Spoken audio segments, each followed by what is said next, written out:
আপনি তখন তাকে আস্তে আস্তে আঘাত করতে বললেন, ঘুমাও ঘুমাও। এই কথা বলতে বলতে আপনার নিজেরই ঘুম লেগে গেছে। বাচ্চার চিৎকারের কারণে আবার ঘুম ভেঙে গেল। আবারও তাকে আদর করে বলেন, না কেন না, ঘুমাও ঘুমাও। আপনার নিজেরই ঘুম লেগে গেছে।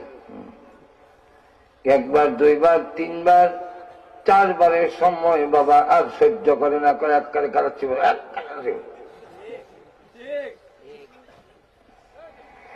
কিন্তু মা ডান দিকে নিয়ে ঘুমাচ্ছে, বাচ্চা কান্দে। আবার বাম দিকে নিয়ে গেছে, বাম দিকেও কান্দে। মা তখন তার স্নেহ বড় বুক কেন সন্তানের জন্য খালি করে দিয়েছে। এরপরে ও যদি কান্দে, মা তখন খাট পালঙ্গে আর তাকে না নিচে নেমে যায়। জিজ্ঞাসা যদি করেন কেন নামো, মা জবাব দেয়, বাচ্চার বাবা যদি বিরক্ত হইয়া চর তাপ্পুর মারি আমার সহ্য হবে না।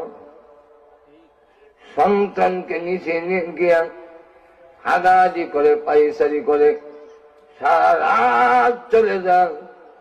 মা সহজে তার সন্তানের গায়ে আঘাত করে না।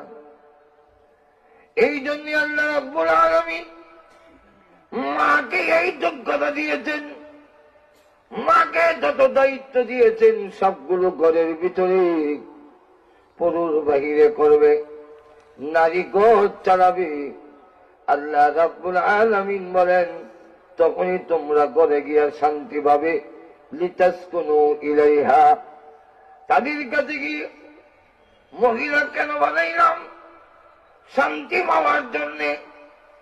সারাদিন দোকানদারি করে কাস্টমারের সাথে মারতে মারতে ব্রেইন একবারে গরম হয়ে গেছে।